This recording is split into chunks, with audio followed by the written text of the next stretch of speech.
1 million from one test in January in the last 6 months has been a calibrated effort. It has been a combined effort, and India has worked together, all the ministries working to achieve this number. So if you look at this, at the first phase, the COVID was purely an international phenomena occurring in large cities with large airports, and it was an urban phenomena, and we set up the RT-PCR labs, which is the gold standard still for testing. And in the second phase, at the district level, where some RT-PCR labs were set up, but it took time to set them up, we repurposed the tuberculosis TrueNat, the tuberculosis CBNat, and the NACO Abbott machines, which were in the NACO program for HIV/AIDS, and we were able to have a very short turnaround time for these molecular assays with high sensitivity and specificity at the district level. Subsequently, the third phase of testing started, wherein we were able to get some antigen tests with moderate to high sensitivity and very, very high specificity, and we were able to deploy these tests to do the antigen. So these were the three phases, and as we see the augmentation of the testing capacity, now here I want to emphasize one point, that this is our capacity. Today we may have 6 lakh tests, tomorrow we may have 5 lakhs, so we may have 9 lakhs, depending on how the testing is being done, where the testing is being done, what is the prevalence, has it, we are increasing it where the testing positivity is more. So if you look at the 30th January, it was 10 tests per day, then 15th of March, 1,000 tests per day, 15th of May, 95,000 tests a day, and 21st of August, which is just this week, we reached the landmark of 1 million or 10 lakh tests per day. And on the left side, you can see the comparison between various countries, wherein you have South Korea at the bottom, South Africa, United Kingdom, Russia, United States, and India, where the one peak has gone higher than the United States in terms of testing. However, this is quite close to the numbers which are being tested in the United States of America. Next, please. So this is the number of testing laboratories. They have, and the numbers have already been told by the Secretary, that on 25th August we have done 3 crore 68 lakh tests, and we have 1,524 laboratories with having done about 1 crore tests on 7th of July, 2 crore on 3rd of August, and 3 crore on 17th of August. Next, please.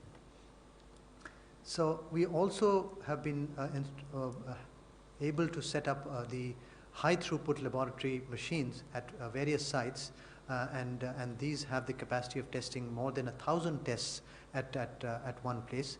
We have repurposed a couple of the high throughput labs that were already available, and we have also got some more high throughput laboratories set up at the places which were really requiring it, Patna, Kolkata, and then cities or mega cities like Delhi and Bombay, where air traffic and other movement was tremendous, and the NCR region, where again the population is huge, and the Mumbai region, where the population is huge. Now, how we achieved this was that in the end of March and early April, much of the kits, that is 3 parts are there in the kits. One is the viral transport medium, the second is the RNA extracting, and the third is the RT-PCR kits. In the beginning of April, most of them were imported, and we gradually, our Indian industry startups performed very well. We had our central laboratories like DBT, DST, CSIR. They developed IITs, MHRD, as well as DRDO. They developed many of these kits, and we have tested those kits, and more than 700 kits have been evaluated, and 171 viral transport kits have been evaluated, out of which 139 have been approved, and 119 are indigenous. Similarly, RNA extraction kits, 62 are indigenous. RT-PCR kits, 46 are indigenous out of the 104 that have been approved. And we have now for antibody testing the ELISA kits, which are 12 have been approved and 10 of them are indigenous. And the rapid antigen kits, again, there are 11 indigenous in the rapid antibody and 1 indigenous in the rapid antigen kit. So here I want to emphasize that with the Indian industry coming forward, the startups coming forward, we have been able to deploy large number of indigenous kits wherein they have brought down the cost of testing tremendously. And the last slide I will show how the cost has gone down from March, when at the beginning in March, the RT-PCR extraction kit was costing about 1,150 rupees, with the VTM and the RNA extraction kit costing 320 rupees each. So if you add 1,200 plus 600 or 700, so it would be about 2,000 rupees just the kits at that point in time. And this has come crashing down over the few months with indigenous kits being available. And once the indigenous kits are available, the international kits also reduce their cost to match them. And at this moment, the RT-PCR kit is available for 138 rupees, and the VTM as well as the RNA extraction kits are available for 90 rupees each. So the cost of the RT-PCR test is 138 plus 90 plus 90, which would be about 300 rupees. So 310 rupees. So that is, I think, a huge thing that has happened in terms of the tests becoming affordable and now being available. So the purpose of our calibrating testing strategy was to gradually increase the number of tests as when the requirement, take it to areas where it was most required, Northeast, Ladakh, Andaman Nicobar Islands, and Arunachal Pradesh, and all those areas, as well as bring down the cost so that it is available at a much lower cost for the states as well as the central government. And more recently, many of the states have started procuring these kits, and gradually the states have been performing phenomenally well in procuring these kits on their own, because all these kits are now available on the government e-market. Thank you so much. Thank you very much, sir. First question, sir. What is the present status of eicu or tele-ICU exercise started by the All India Institute of Medical Sciences? Okay. The tele-ICU exercise was started by Ministry of Health and All India Institute of Medical Sciences, New Delhi, with the intent to train the doctors manning the ICUs across the country. The intent was also to answer some of the questions that these doctors face while treating COVID patients. So with that intent in mind, it was on 8th of July that tele-ICU intervention started. Every week on Tuesday and on Friday, there are these tele-ICUs which are conducted from AIIMS New Delhi, and treating doctors of ICUs in different hospitals across the country join in this intervention. And it's an interactive session. They ask questions, their doubts are cleared. As we interact with you today, exactly at this time, one such ICU, tele-ICU, is happening since it happens every Tuesday and Friday. So from 8th of July till date, 14 such tele-ICUs have been held, and they have covered 148 hospitals, COVID hospitals across the country. And for each such interaction, detailed documentation is kept and is shared with the states so that they can refer to it at a later date. Similarly,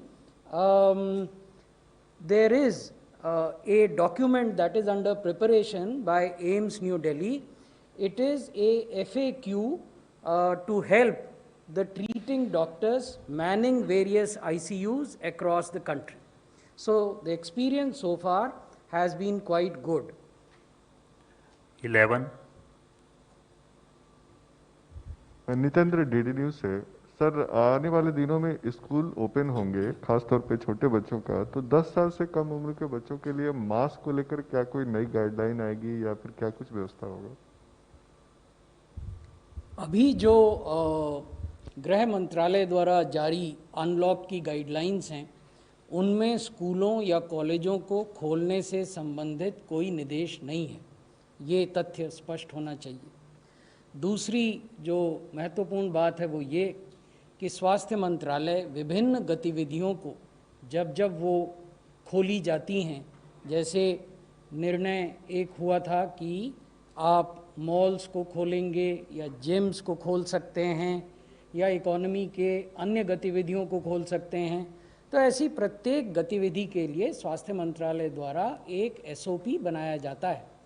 तो इसी प्रकार का SOP जब भी कभी शैक्षणिक संस्थाओं को खोलने का निर्णय होता है तो वो एसओपी फिर प्रभाव में आएगा और उसको इम्प्लीमेंट किया जाना होगा।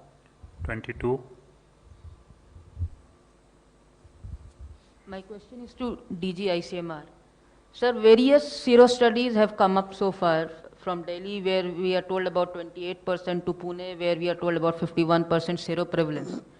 Is ICMR aware how many of these sero surveys are now following up with studying neutralizing antibodies, which will actually tell us what was the prevalence of immunity? And my second question is, ICMR also did one round of sero survey at few places, and it was long back. Are those findings published in any paper yet? If not, why, and when can we expect them to be published? Yes, I'll answer the second question first. The ICMR sero survey is is publication in process. It should appear hopefully by this week in the Indian Journal of Medical Research. It has been peer reviewed by several, it has gone to two rounds of peer review, and that has been done, and it will be published definitely by this week as we stand, because that's what the editor told me. The first question regarding various sero surveys, yes, it is this. Most of the sero surveys are being conducted by the states. We have from the ICMR embarked on the second national sero survey, and that is also work in progress, should be completed hopefully by the first week of September, and we will have results of that available. Having said regarding antibodies, most of the sero surveys are looking at antibodies. Neutralizing antibodies, T cell responses, etc. are not being studied in these large sero surveys. However, most of these states, wherever they're conducting sero surveys, they do send us the results and the reports, and they are being compiled as well. 37.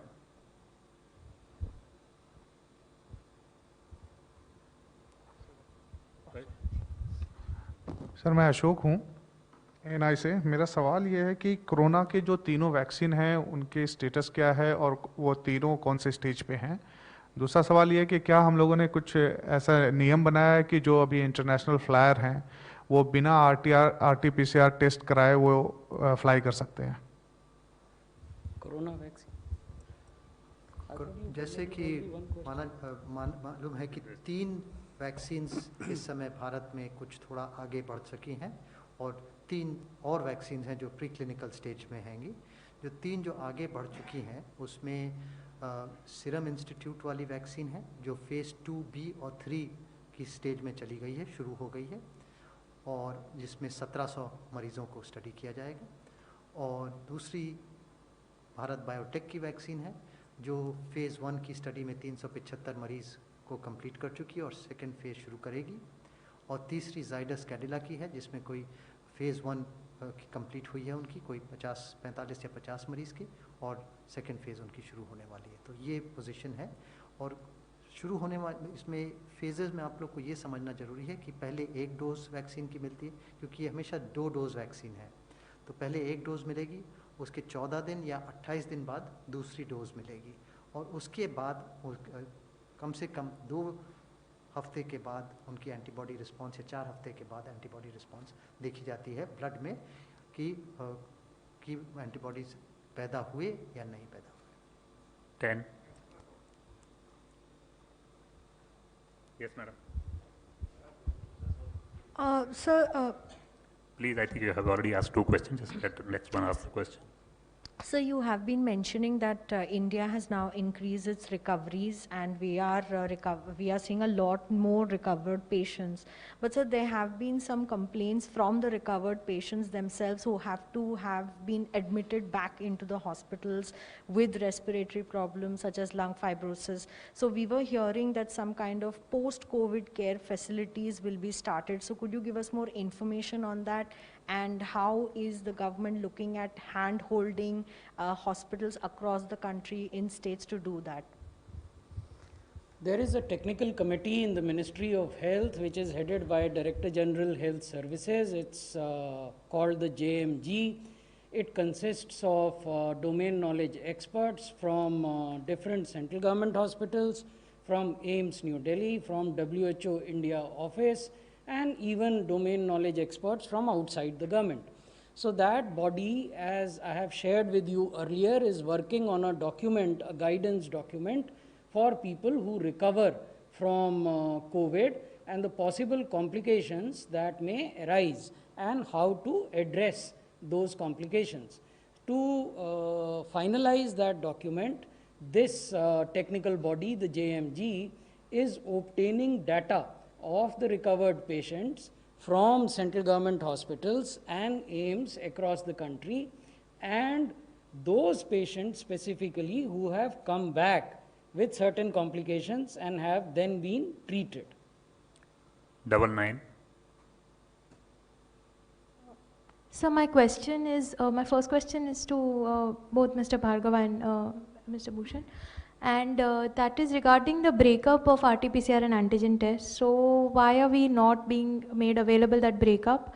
Also the accuracies. If at all antigen has less accuracy, then I mean, what would the implications on the testing numbers look like? When we look at more recoveries, do we also look at it from the testing angle? That is the question. Yeah. And I think just let the first question be answered, I think, one by one, yeah. And just what is the relevance of sero surveys? I mean, if they are not giving you the T-cell response, etc., then what is the relevance of conducting it at all, and probably what kind of costs go into it? Yeah, in terms of your percentage of tests and the rapid antigen tests, we have to clearly tell you that the RT-PCR tests are still growing at a rapid rate. We are setting up new labs to test RT-PCR more. Some states have found the antigen test slightly simpler and therefore have reduced the RT-PCR test by 1 to 2 or 2 to 3%, and they do not show the national rise which is being shown across the country in terms of RT-PCR tests. The antigen tests have grown and would represent anywhere across, because they vary from state to state.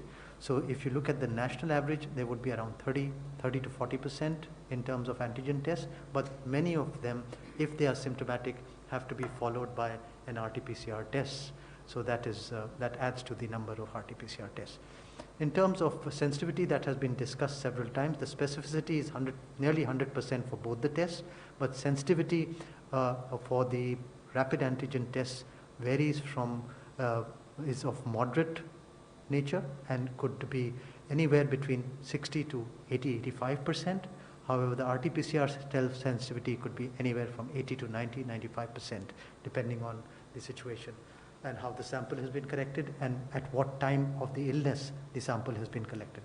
Your question regarding serosurvey is an important one, because serosurveys are important to guide us in terms of where we are at the what phase of the epidemic are we in this particular area, and what we need to do in terms of our public health response, in terms of our containment zones, enhancing them, increasing them, making micro-containment zones, further isolating those people who are showing high prevalence. So that is the purpose of the serosurvey, to guide the policymakers how to, and that has happened right from the first serosurvey to the various state serosurveys, and that is why we have this example of how successful we have been in various mega cities.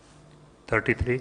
Sero prevalence पर मैं आपको बताना चाहूँगा, ये महत्वपूर्ण बात है, तो इसको हिंदी में भी समझाना जरूरी है कि सिग्निफिकेंस क्या है। हम सीरो प्रेवलेंस सर्वे क्यों करते हैं?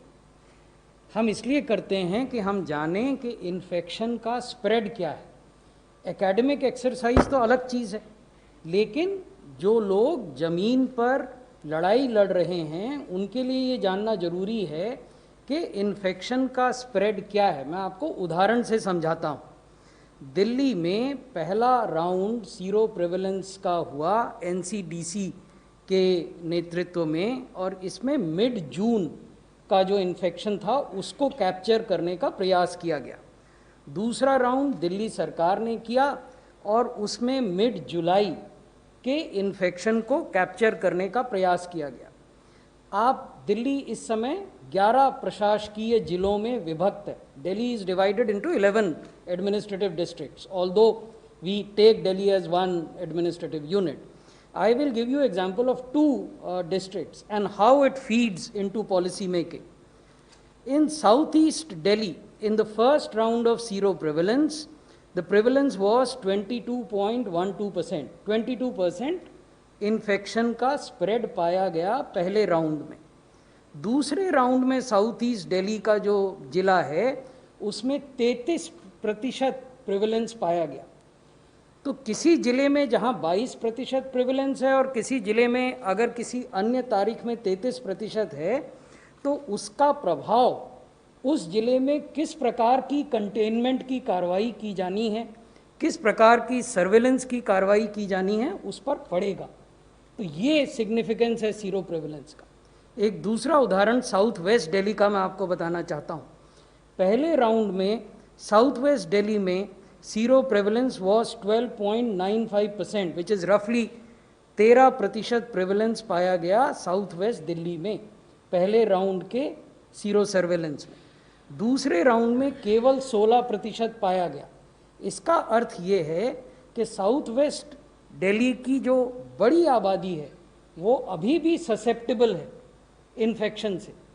इसलिए ज़रूरी है कि लोग मास्क पहनें, इसलिए ज़रूरी है कि लोग 2 गज की दूरी बनाकर रखें, इसीलिए ज़रूरी है कि लोग हैंड हाइजीन का पालन करें। जहाँ प्रिवेलेंस ज़्यादा है उसका अर्थ ये नहीं है कि वहाँ भी हम अपने गार्ड को लोअर कर दें, हम अनजान बन जाएं इन्फेक्शन के प्रति। तो ये सिग्निफिकेंस सीरो प्रिवेलेंस कराने का होता है ताकि आप डायनेमिकली अपनी पॉलिसी को, अपनी नीति को बदल सकें। Hi, this is Ridma from Hindustan Times. My question would be on the vaccine, the Russian vaccine.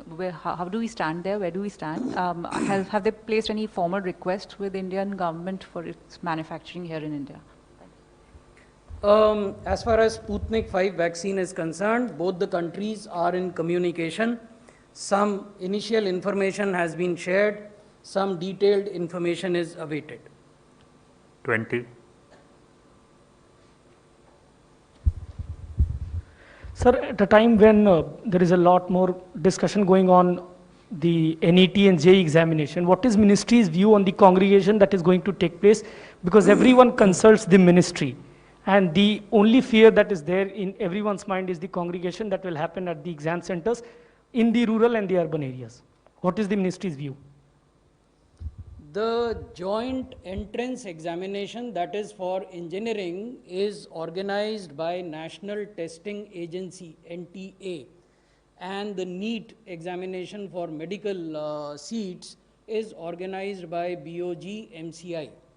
The issue of both JEE and NEET examination has been deliberated at length in various judicial forums, including the Honorable Supreme Court of India. Honorable Supreme Court of India has already decided on that issue. So we will not address that particular aspect. And it is not proper for us to raise or address that aspect again once it has been legally settled. Coming to how the examinations would be conducted, I would draw your attention to the fact that in response to an earlier question I had submitted, that Ministry of Health prepares a detailed SOP for any activity that is opened up. Similarly, for holding exams, we have prepared a SOP, and that SOP has been shared with the authorities that are responsible for conducting the exam, as well as with the various state governments. 34. So there are some reports of a reinfection in Hong Kong, and from what we hear, somebody in the health ministry has actually been infected second time. Is that correct? And what is our position on reinfection? Yes, we have read with interest the report on reinfection of one case in Hong Kong. It can depend on several factors. One of all could be related to the patient itself. How is his immunity? What was his immune status? Was he immune compromised? It could also depend on the virus, whether the virus has mutated a little bit or the virus has become more virulent. So we are learning more and more about this disease as we go ahead.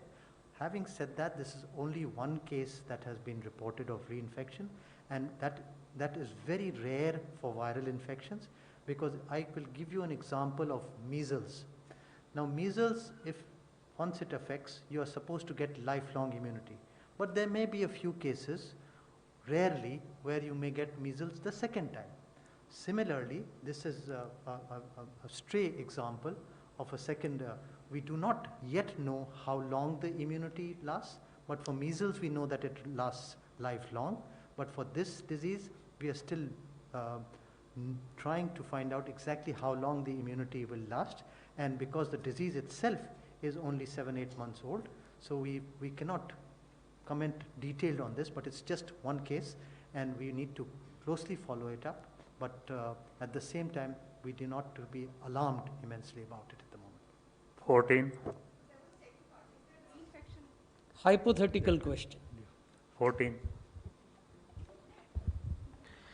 Sir testing को लेके है कि आपने कहा कि कई जगहों पर टेस्टिंग वगैरह बढ़ा दी गई है, लेकिन दिल्ली शहर में देखा जा रहा है कि पिछले 4-5 दिनों में अचानक से नंबर ऑफ केसेस बढ़ रहे हैं.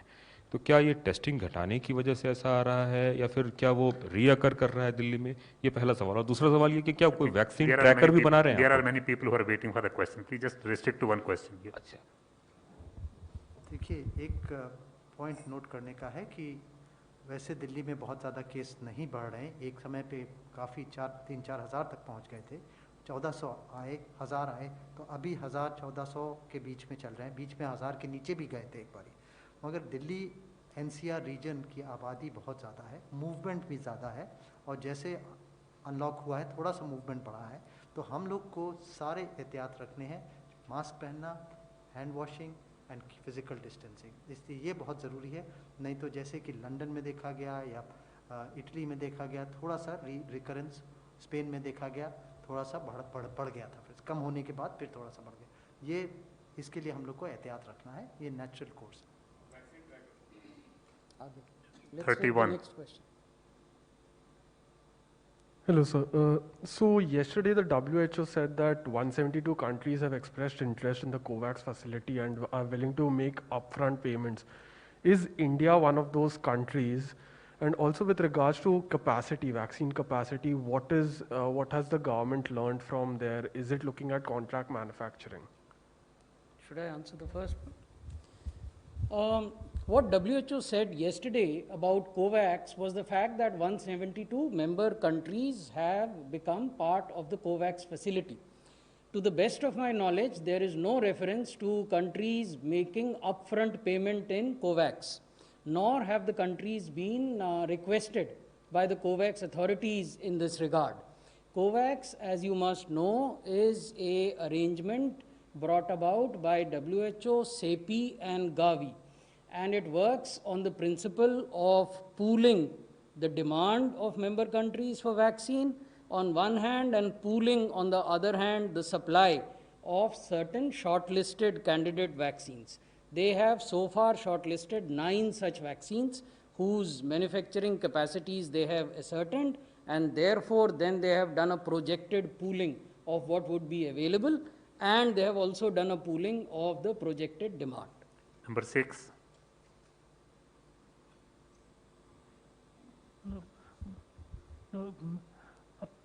Is there a figure on the number of people suffering from this post-COVID syndrome? Is there a statistic? Like, how many percentage of the people are suffering from such? Presently, we are not tracking that number. 53.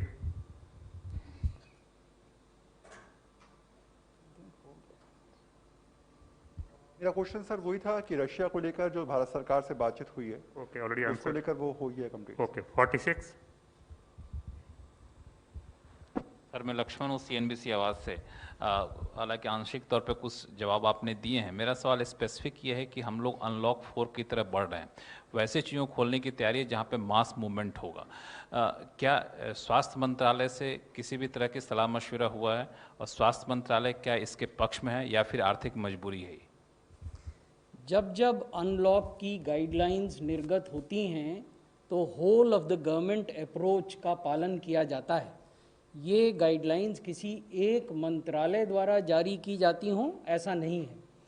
एक मंत्रालय के तकनीकी निर्गत आदेश से जरूर वो जारी होती हैं, लेकिन उसमें सभी संबंधित मंत्रालयों से विमर्श किया जाता है और व्यापक विचार विमर्श किया जाता है। अब जब भी अगली इस प्रकार की गाइडलाइंस निर्गत होंगी तो मानकर चलिए कि वो व्यापक विचार विमर्श के उपरांत ही जारी की जा रही हैं। Last question, 152. So Sneha from CNN News 18. I want to ask you, who is driving the pandemic in India? Are there younger people driving the pandemic?